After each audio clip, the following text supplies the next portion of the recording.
Hey, David Brewster here from the Brewster's Millions of Rants, and this is Edward Van Halen. And I've had a lot of requests for Eddie, since I started this channel, and I have done 2 chord play episodes, a 3 for all, and a breaking chords episode related to Eddie. And there's a ton of things we can talk about related to Edward Van Halen, for sure. His tone, his playing, his phrasing, songwriting, his family, his rig, all the different, stages and kind of forms of Van Halen through the years, because definitely Van Halen changed, aside from the fact they changed singers, but the musical direction, like in the early days, was definitely very rootsy and kind of blues influenced and raw. We've already had 2 chord play episodes, a 3 for all and a breaking chords related to Eddie. And, I've kind of tapped into some of his approaches and habits and different things that he would do in his music. And there's a ton more of things, related to that avenue of thought. But this rant is going to focus on some different areas and some different topics, and I'm going to hit some things that I notice a lot of people don't really talk about when they talk about Eddie Van Halen. They hit the big things, but they kind of miss some of the kind of behind the scenes, lesser known, stories, and there's a lot, kind of the Van Halen secrets.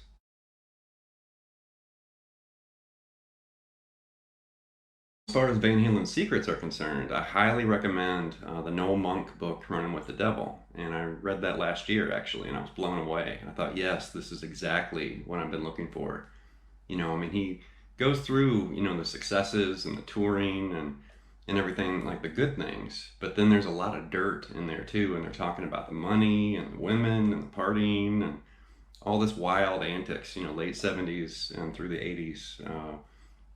And basically Noel Monk was their manager. And, it was really kind of enlightening and kind of eye-opening to read his interpretation of those stories and the things that happen on the road. So if you haven't read, Running with the Devil, definitely pick up a copy of it. I couldn't put it down. I just consumed that book.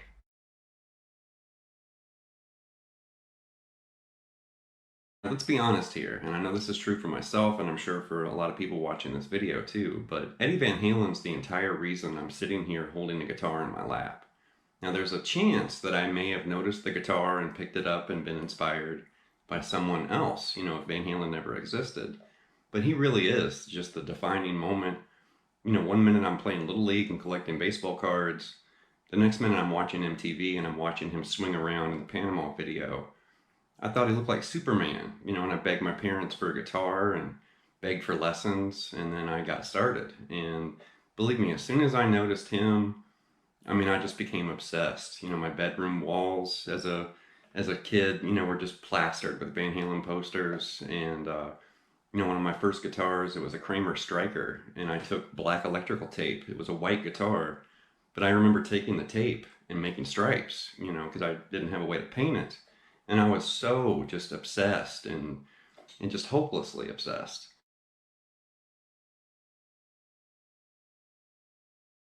The next area I'm going to talk about here are Eddie's influences. And I know when I was younger, reading, Guitar World and different guitar magazines, I was obsessed with the interviews with Eddie. I would read them again and reread them over and over and over. And I noticed, like in those early interviews, he always mentioned Eric Clapton, always, mentioned Clapton. And I love Eric Clapton. Clapton's a guitar legend for sure. But I could hear a little bit of Clapton, in Eddie's playing. But there were holes, like when he would mention players, he mentioned Clapton, he would mention Jimmy Page, like the Heartbreaker guitar solo kind of inspired him to begin tapping. Which I always wondered about that story too. It's like, okay, I kind of see that and I can kind of hear it, but I always wondered, like, is there more to the tapping story than the Heartbreaker moment, And supposedly he was standing in the crowd watching Led Zeppelin, and then he noticed, Jimmy Page pulling on the string behind the nut, and Eddie thought he was tapping, getting those higher notes. And that very well could be true, and I'm not a big conspiracy theorist, but I do have my own conspiracies about, Eddie Van Halen for sure. And, his influences I think are important to kind of notice, players that inspired him, little habits and different things that he kind of picked up from different guitarists. And definitely Ronnie Montrose, Alan Holdsworth, Al Di Meola, Billy Gibbons from ZZ Top, of course, and Rick Derringer. And there's some other players too, Brian May, there's a bunch of other players. But for some reason, I really think Ronnie Montrose is a bigger inspiration to Eddie than he ever admitted. And definitely, he's talked about Holdsworth and Al Di Meola too. And even Rick Derringer and Billy Gibbons kind of sneaking in there.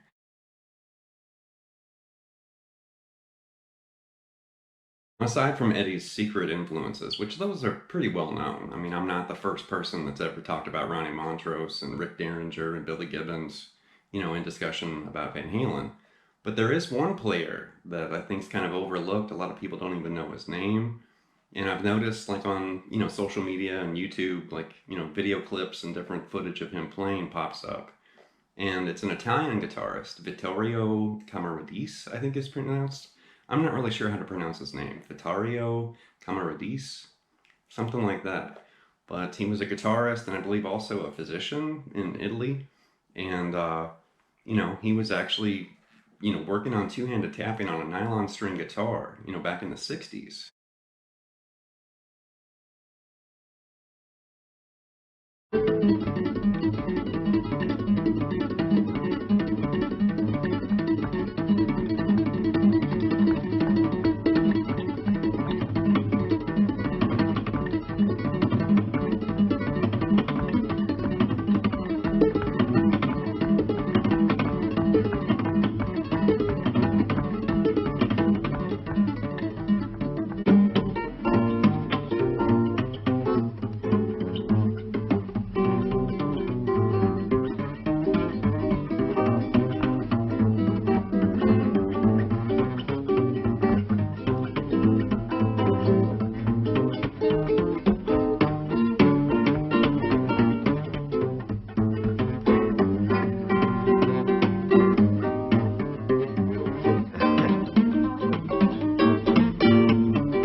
Now, I have a hunch that Eddie's dad was actually a bigger influence on Eddie and Alex than Eddie ever really admitted in interviews.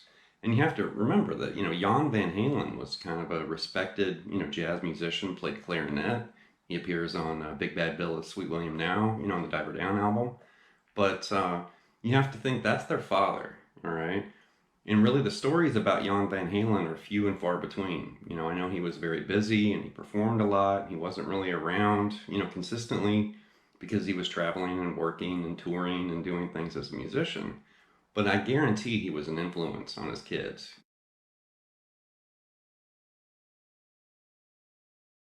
Now, another one of my theories is if you go back and you look at the early club days of Van Halen and you notice the cover songs that they played. Now granted, David Lee Roth and Alex and Michael, I'm sure they chose, some of the songs. But some of those songs I bet Eddie chose. And he was like, no, I want to do this song. And we're going to do this Edgar Winter song. And this Joe Walsh tune. And we're going to do, Montrose and some different things. So if you go back and you look at those early set lists, you can kind of see, like, at least the influences and some of the habits and the styles of bands that Van Halen liked, the sound. And, obviously Zeppelin and Sabbath and stuff's in there, but there's also some obscurities. So here's an image I made that shows just a sample of some of their early cover songs back in their club days.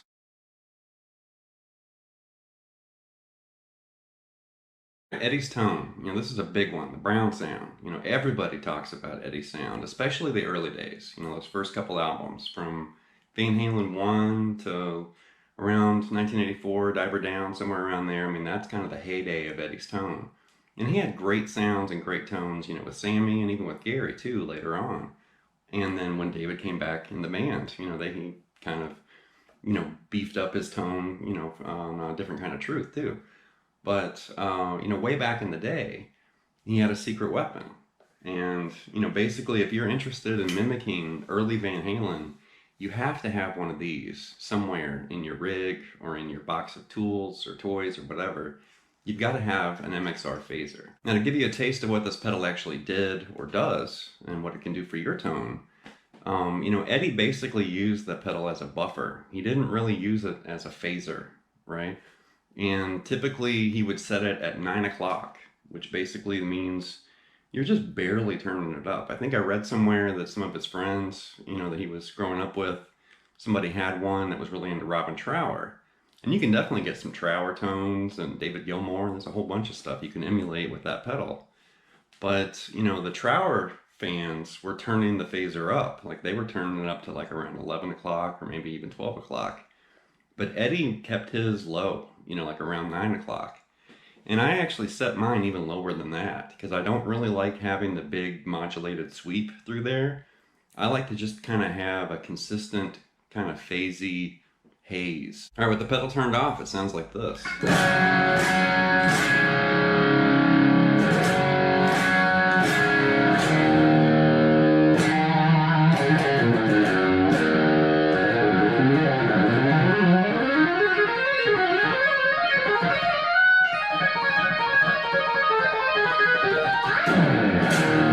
And with the pedal on, it sounds like this.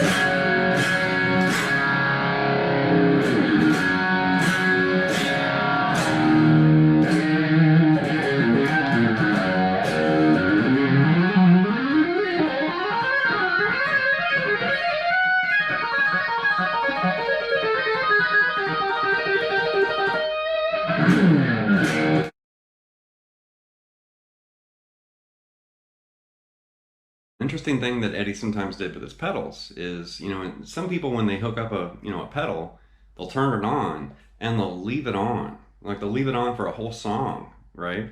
Whether it's chorus or distortion or what delay or whatever it is, phaser, flanger, whatever.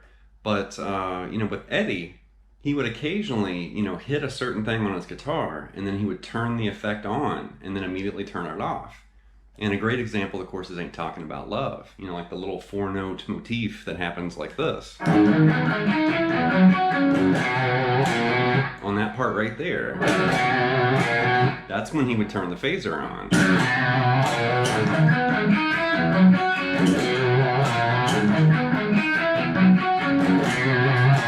Right? He did the same thing in Unchained. When he played like the low, it's like technically tuned to drop D. But when he played that low E string, that's when he would kick the flanger on. There's a lot more you can do with a phaser than just emulate, Van Halen. You have to think back in the 70s, there was a phase craze. There was phaser everywhere. Whether it's Floyd, right?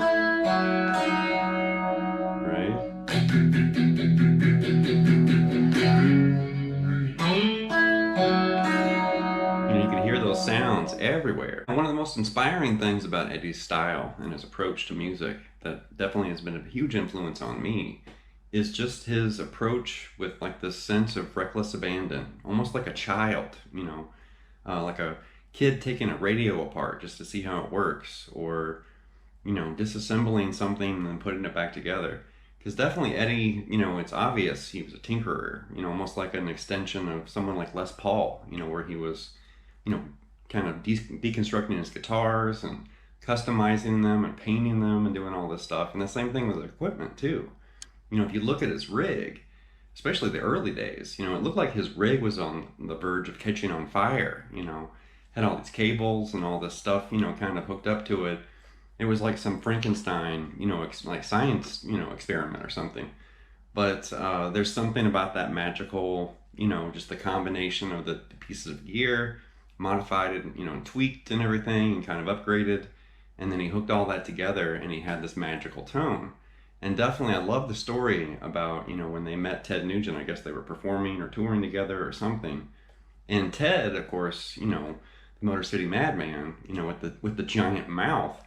But, Ted heard about this, Van Halen kid and arrogantly, kind of challenged him to a duel, which apparently, which I've never, heard it. I'd love to see footage of the guitar duel between Van Halen and Ted Nugent, because apparently Eddie just mopped the stage or wherever they were, but he just mopped the floor with Ted Nugent. He was blown away.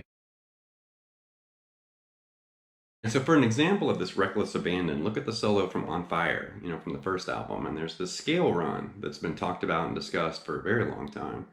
And I've seen transcriptions, I've seen people perform this in kind of different and unusual ways. And when I hear it and I play it, I do it like this.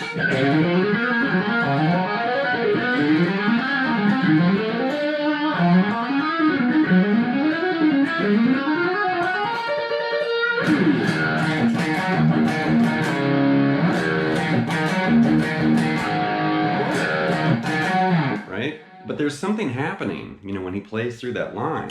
And it's very unusual. He's implying and chasing all sorts of different scales. And that song's basically, in the key of E. But there's some interesting, risks that he's taking and musical chances that he's taking with that line, because it's starting here. And then he's moving up basically and grabbing this. And then he's grabbing that. And then this is almost like Lydian right here. And then this. And then he finishes right here. So that's very unusual, the way it's combining and just overlapping scales, And there's a lot of people I know that would never play something like that. If I was coming up with a solo, I might hear something like that and think, okay, what am I hearing there? Because he's definitely blurring between different scales and tonalities. That's not really one scale. That's like a combination kind of cut and paste of a bunch of scales.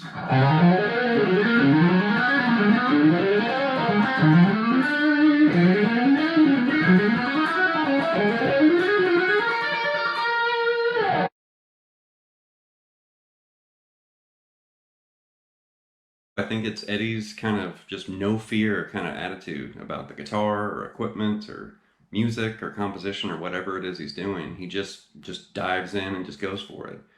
And I really, I noticed that early on, and I still respect that even today, when I look back and I think, and it's kind of a nostalgia thing at this point, because I've been a Van Halen fan, for the majority of my life now. But, when I think back to how I felt, and I can remember those early days of being frustrated and confused and overwhelmed, but I just looked to him as inspiration, and he kind of helped me big time, motivated me, inspired me. I'd read an interview with him and maybe grab my guitar and experiment with some things.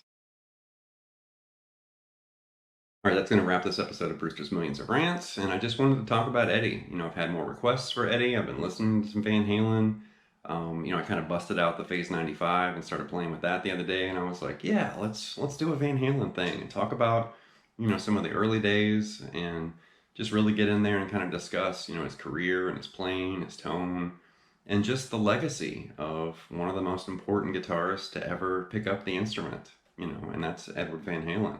So anyway, leave some feedback and some comments. Please subscribe to Late Night Lessons, and I'll be back before you know it with more content and material. Thank you.